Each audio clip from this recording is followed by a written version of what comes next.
Recently গরু বা মহিষের জবাই বা কুরবানি রিলেটেড এইরকম একটা নোটিশ বিভিন্ন নিউজ চ্যানেল বা সোশ্যাল মিডিয়ায় খুব চর্চা চলছে। হিন্দু মুসলিম বিভিন্ন শ্রেণীর মানুষজনই এই নিয়মটা নিয়ে বিভিন্ন রকমের মন্তব্য করছেন। কেউ ভালো বলছেন, কেউ খুব নিন্দা করছেন।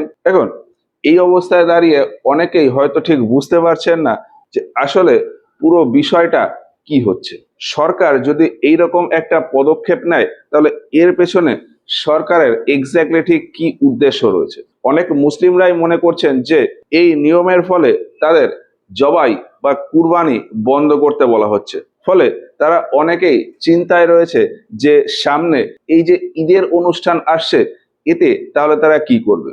অনেকেই ভাবছেন যে এর ফলে বিভিন্ন হাটে যে গরু কেনা বেচা হয় সেটা বন্ধ হয়ে যাবে। এরকম প্রচুর হিন্দু পরিবার আছে যারা শুধুমাত্র বিক্রি করার জন্য গরু মহিষ পালন করে।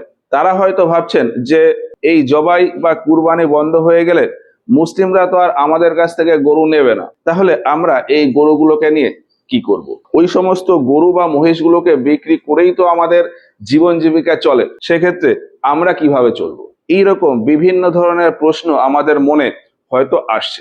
তো জবাই নিয়ে এই যে পুরো বিষয়টা, সেটা আমি আপনাদের একটু বোঝানোর চেষ্টা করব। আশা করি আপনাদের মনে যে সমস্ত প্রশ্ন বা ডাউট রয়েছে সেগুলো ক্লিয়ার হয়ে যাবে। তো যাই হোক, গত 13ই মে পশ্চিমবঙ্গের হোম অ্যান্ড হিল অ্যাফেয়ার্স এই ডিপার্টমেন্ট দ্বারা জনগণের উদ্দেশ্যে একটা পাবলিক নোটিশ জারি করা হয়। যে নোটিশটা দেখতে এই রকম। এই নোটিশে কিছু পশুর উল্লেখ করা আছে, যেমন গরু, গাভী, বাছুর, ষাঁড়, বলদ, যে কোনো প্রকারের মহিষ, মহিষের বাচ্চা বা ছানা, এইসব। এই নোটিশে বলা হয়েছে যে এই সমস্ত পশুদের যদি জবাই করতে হয় সেক্ষেত্রে এই পশুদের নামে বা এই পশুদের এগেনস্টে একটা সার্টিফিকেট তৈরি করতে হবে যে ওই পশুটা জবাইয়ের জন্য ফিট। ব্যাপারটা কেমন, আমি একটা খুব সিম্পল এক্সাম্পল দিই, তাহলে বুঝতে পারবেন। ধরলাম আমি একজন গরু বা মহিষের ব্যবসায়ী, আমি বিভিন্ন জায়গা থেকে গরু কেনা বেচা করি। এখন আমি হয়তো বিভিন্ন গ্রাম বা ঘাটাল বা বিভিন্ন জায়গায় ঘুরে টোটাল 30টা গরু কিনলাম। এবার এই গরু কেনার জন্য কিন্তু আমার উপর কোনো প্রকার বিধিনিষেধ লাগু হবে না। এই যে নোটিশের কথা বলছে, এই নোটিশের কোনো কিছুই কিন্তু আমি এই যে 30টা গরু যদি কিনি তার উপর লাগু হবে না। এখন মুসলিম কমিউনিটির ভেতর গরুর মাংসের ডিমান্ড কিন্তু রয়েছে, আর সেই জন্য আমি হয়তো এর ভেতর থেকে 22টা গরু জবাইয়ের জন্য কোনো একটা কসাইখানাকে দিয়ে দেবো। এবার এখানেই ব্যাপারটা চলে আসে, আমি চাইলেই এই 22টা গরু কসাইখানাকে জবাইয়ের জন্য দিতে পারবো না। আমি যে সমস্ত পশুকে জবাইয়ের জন্য দিতে চাই তার জন্য কিছু পদ্ধতি প্রথমে অবলম্বন করতে হবে। সেটা হলো এই 22টা গরুকে আমাকে প্রথমে কোনো একজন সরকারি ভেটেরিনারি চিকিৎসক বা অফিসারকে দেখাতে হবে। ওই ভেটেরিনারি অফিসার এই 22টা গরুকে দেখে একটা সার্টিফিকেট ইস্যু করে দেবে যে এই 22টা গরু জবাইয়ের জন্য ফিট বা প্রস্তুত। তাহলে এই 22টা গরুর এগেইনস্টে এই অফিসার একটা সার্টিফিকেট দেবে, ফিট সার্টিফিকেট। তারপর আবারও আমাকে এই 22টা গরু নিয়ে পৌরসভার চেয়ারম্যানের কাছে বা পঞ্চায়েতের সমিতির সভাপতির কাছে নিয়ে যেতে হবে।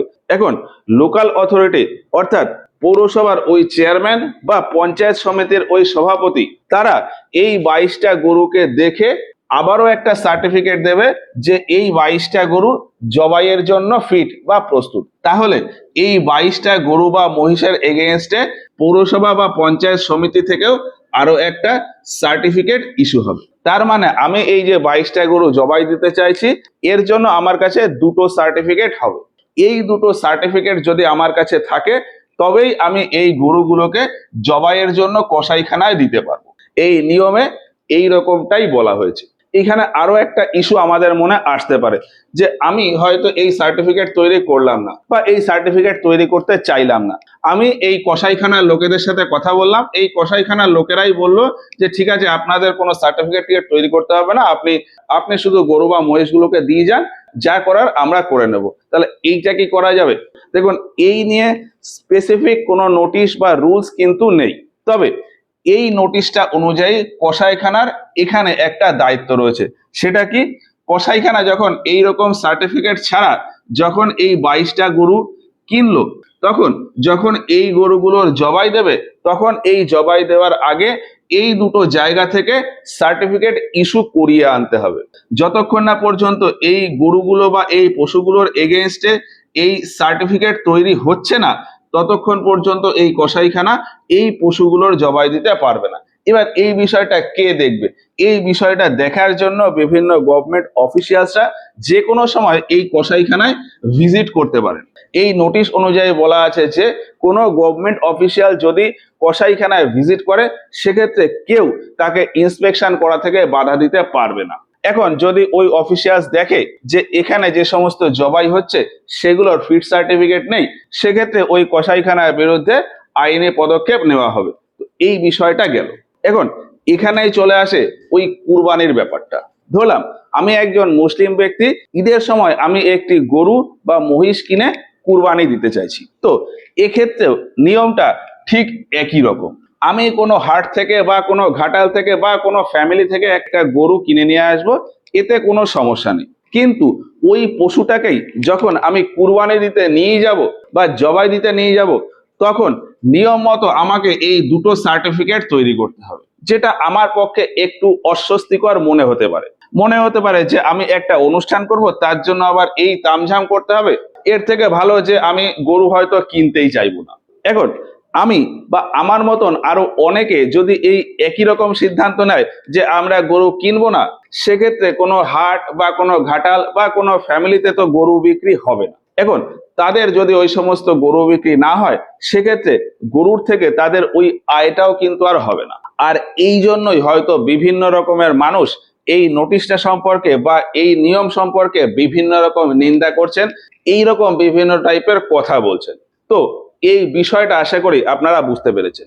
এবার এই নোটিশে আরো কিছু পয়েন্ট বলা আছে।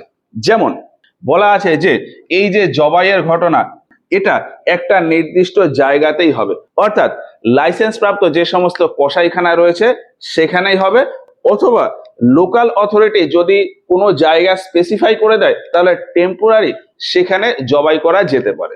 কোনো ওপেন পাবলিক প্লেসে বা যে কোনো জায়গাতে আমার নিজের ইচ্ছা মতন জবাই করা বা কুরবানি দেওয়া যাবে না। এখন এই বিষয়টাতেও মুসলিমদের হয়তো একটুখানি প্রবলেম হচ্ছে। সেটা কেমন? এরকম অনেক লোকজনে আছেন যারা এই সমস্ত পশু জবাই দিতে পারেন, অথচ তাদের কিন্তু জবাই দেওয়ার লাইসেন্স নেই। এখন কুরবানির সময় মেইনলি কি হয়, বিভিন্ন মুসলিম ফ্যামিলি একটা গরু বা মহিষ কিনে ওই রকম একজন ব্যক্তিকে দিয়ে কুরবানি বা জবাই করিয়ে নেয়। এখন এই নোটিশে যেহেতু বলা হয়েছে যে জবাই একটা নির্দিষ্ট জায়গাতেই হবে, সেক্ষেত্রে ওই সমস্ত মুসলিম ফ্যামিলি হয়তো একটু দুবিধায় রয়েছে যে এই সমস্ত তামঝাম করার থেকে এইবার হয়তো আমি গরু জবাই দেবই না, মানে কুরবানি দেবই না, অন্য কোনো একটা ব্যবস্থা হয়তো করে নেব। আর এই জন্য হয়তো অনেক মুসলিম ফ্যামিলি গরু বা মহিষ কিনতে চাইবে না। ফলে তাদের ফেস্টিভ্যালে এই যে এক টাইপের বাধা মনে হচ্ছে, এর জন্য তাদের রাগ হওয়া বা এই নোটিশের বিরুদ্ধে নিন্দা করা, এটা খুব স্বাভাবিক। আর তারা এই যে গরু বা মহিষ কিনতে চাইছে না, এর জন্য ইনডাইরেক্টলি বিভিন্ন ফ্যামিলি যারা গরু বিক্রি করে তাদের জীবন জীবিকা চালায়, তাদের ওপরেও যে এফেক্ট পড়ছে, এর জন্য ওই সমস্ত ফ্যামিলিও এই নোটিশটা নিয়ে হয়তো খুব নিন্দা করছে। এখানে ছোট্ট একটা বিষয় অনেকের মনে হয়তো আসতে পারে যে তাহলে হাটে কি গরু কেনা বেচা হবে না? দেখুন, হাটে গরু কেনা বেচা হবে কি হবে না এই রকম কিন্তু কোনো স্পেসিফিক নিয়ম এই নোটিশে বলা নেই। হাটে গরু কেনা বেচার ক্ষেত্রে কোনো রকম কোনো রেস্ট্রিকশন বা কোনো রকম কোনো নিয়ম কানুন কিন্তু এখনো পর্যন্ত লাগু হয়নি। এইবার আমি একটা বিষয় বলি, এই যে আমি ফিট সার্টিফিকেটের কথা বলছি, এই যে গভর্নমেন্ট অফিসার বা এই যে লোকাল অথরিটি এই ফিট সার্টিফিকেট ইস্যু করবে, সেটা কিসের ভিত্তিতে, কোন কোন পয়েন্ট থাকলে আমি বলবো বা এই দুটো ইনস্টিটিউট বলবে যে একটা পশু জবাইয়ের জন্য ফিট? তো তার জন্য কিছু পয়েন্ট এই নোটিশে স্পেসিফাই করা আছে। বলা আছে যে ওই পশুর বয়স যদি 14 বছর প্লাস হয়ে যায়, অথবা ওই পশু যদি প্রজননে অক্ষম হয়, বা ওই পশুটির শরীরে যদি এমন কোনো রোগ থাকে যেটা আর ঠিক হওয়া সম্ভব নয়, আর তার জন্য ওই পশুটিকে মানুষের জীবিকা নির্বাহ করার জন্য আর ব্যবহার করা যাচ্ছে না, সেই রকম কন্ডিশন হলে ওই পশুটিকে জবাই করা দেওয়া যেতে পারে। এই সমস্ত কন্ডিশন থাকলে তবেই একটা পশুকে জবাইয়ের জন্য ফিট বলে ঘোষণা করতে পারে এই দুটো অথরিটি। এবার এখানে আরো একটা বিষয় আছে, এই নোটিশে বলা আছে যে ধরলাম আমি কোনো একটা গরুর এগেইনস্টে এই দুটো জায়গা থেকে সার্টিফিকেট নিয়ে আসতে চাইছি। এখন এই দুটোর যে কোনো একটা অথরিটি হয়তো আমাকে সার্টিফিকেট দিতে চাইলো না, সেক্ষেত্রে আমি কি করব? এখানে আমি যে কাজটা করতে পারি সেটা হলো আমি এই ঘটনার প্রমাণ রেখে পশ্চিমবঙ্গ সরকারকে একটা অ্যাপিল করতে পারি যে আমি এইরকম এই ইনস্টিটিউটে গেছিলাম এই পশুর এগেইনস্টে ফিট সার্টিফিকেট আনার জন্য, কিন্তু তারা আমাকে ফিট সার্টিফিকেট দিতে নারাজ হয়েছে। আর এই কমপ্লেনটা পশ্চিমবঙ্গ সরকারের কাছে এই কমপ্লেনটা আগামী 15 দিনের ভিতর করতে হবে। এর ফলে সরকার এই অথরিটির বিরুদ্ধে আইনি ব্যবস্থা নেবে। এইবার একটা বিষয় হলো, এই যে নোটিশ অনুযায়ী যে সমস্ত নির্দেশনামা আছে আমাদের উচিত এই সমস্ত নির্দেশনামা ফলো করে সেই হিসাবেই কাজ করা। তো এক্ষেত্রে আমি এই যে কোনো একটা পশুর জবাই দিতে চাইছি, এক্ষেত্রে আমাকেও এই সমস্ত নিয়ম ফলো করতে হবে, বা যে জবাই দিচ্ছে অর্থাৎ কসাইখানার যে সমস্ত লোকজন আছে তাদেরকেও এই সমস্ত নিয়ম মেনে চলতে হবে। এই সমস্ত নিয়ম যার যার উপর প্রয়োগ হচ্ছে তারা যদি এই সমস্ত নিয়ম মানতে না চায় বা না মানে, সেক্ষেত্রে ওই সমস্ত ব্যক্তিদের বিরুদ্ধে আইনি পদক্ষেপ নেওয়া হবে, সেটাও এই নোটিশে বলা আছে যে কেউ যদি এই নোটিশ বা এই নিয়ম কানুন ফলো না করে সেক্ষেত্রে ওই ব্যক্তিকে 6 মাসের জেল পর্যন্ত হতে পারে, এর সাথে তার 1000 টাকা জরিমানাও হতে পারে, অথবা এই দুটোই হতে পারে। তো এইটা হচ্ছে এই নোটিশ সংক্রান্ত মোটামুটি সমস্ত বিষয়। এখানে আমাদের একটা প্রশ্ন মনে আসা খুব স্বাভাবিক যে সরকার এই রকম টাইপের পদক্ষেপ নিচ্ছে কেন? তো এর পেছনে সরকারের বিভিন্ন রকম কারণ থাকতে পারে, পলিটিক্যাল, ইকোনমিক্যাল, রিলিজিয়াস। তো আমি সেই সমস্ত কারণের ভেতর যাচ্ছি না, সাংবিধানিক কিছু কারণ বা প্রভিশন এতে রয়েছে, সেটা আমি আপনাকে বলি। সাংবিধানিক প্রভিশনের কথা কেন বলতে চাইছি, কারণ এই বিষয়টা নিয়ে আপনি যতই পলিটিক্যাল বা রিলিজিয়াস কারণ খুঁজুন না কেন, এটা নিয়ে যদি আপনি কখনো সরকারের বিরুদ্ধে লড়তে যান সেক্ষেত্রে আপনাকে কোর্টেই যেতে হবে। আর কোর্টে যখনই আপনি এর বিরুদ্ধে লড়বেন তখন আপনাকে সাংবিধানিক প্রভিশন অনুযায়ী আপনাকে কথাবার্তা বলতে হবে। এই জন্য এর পেছনে সাংবিধানিক কি প্রভিশন আছে সেটা আপনাকে বলি। ভারতীয় সংবিধানের একটা ধারা রয়েছে 48। এই 48 নম্বর ধারায় বলা আছে যে বিভিন্ন স্টেট কিছু পদক্ষেপ নেবে যাতে সমাজে গো হত্যা বা যে কোনো পশু হত্যা বন্ধ করা যায় বা এই ঘটনাতে নিয়ন্ত্রণ লাগানো যায়। আর এর উপর ভিত্তি করেই 1950 খ্রিস্টাব্দে একটা আইন এসেছিল, অ্যানিম্যাল স্লটারিং অ্যাক্ট 1950। এই আইনেও এই যে পয়েন্টগুলোর কথা বললাম, নোটিশে যে সমস্ত পয়েন্ট ছিল সেই সমস্ত পয়েন্টটি আরো ভালোভাবে এই আইনে স্পেসিফাই করা রয়েছে। এই আইনেও স্পেসিফাই করা রয়েছে যে কোনো পশুর স্লটারিং বা জবাই করতে গেলে তার এগেইনস্টে ফিট সার্টিফিকেট ইস্যু করতে হবে, তবেই ওই পশুটাকে জবাই দেওয়া যাবে। এখন 1950 খ্রিস্টাব্দে এই আইনটা তৈরি হলেও বিভিন্ন স্টেটেই এইরকম আইন তেমন খুব একটা লাগু হয়নি। বিশেষ করে পশ্চিমবঙ্গে এর খুব একটা ইমপ্লিমেন্টেশন ছিল না, কিছু কিছু জায়গায় ইমপ্লিমেন্টেশন ছিল, তবে বেশিরভাগ জায়গাতে ইমপ্লিমেন্টেশন ছিল না। লাস্ট 2018 সালে কলকাতা হাইকোর্ট একটা অর্ডার বা নির্দেশ জারি করেছিল যে এই আইনটা যাতে সমস্ত অথরিটি তাদের নিজেদের মতন করে লাগু করে, কিন্তু হাইকোর্টের সেই অর্ডারও তেমন খুব একটা গুরুত্ব দেওয়া হয়নি, ফলে সিস্টেমটা যেরকমটা সবাই জানে সেই রকমটাই চলছিল। এখন ওই যে বললাম যে এই সিস্টেমটা আর্টিকেল বা সংবিধানের 48 নম্বর ধারার একটা অংশ, আর এই 48 নম্বর ধারা যাতে বাস্তবায়ন হয় সেটা স্টেট বা রাজ্যের দায়িত্ব। তো সেই হিসাবে রাজ্য সরকার এইটা নিয়ে একটা পদক্ষেপ নিয়েছে যে এই আইনে যে সমস্ত পয়েন্টগুলো আছে সেই সমস্ত পয়েন্টগুলোকে স্ট্রিক্টলি লাগু করতে হবে, আর সেই হিসাবেই এই নোটিশটা জারি করা।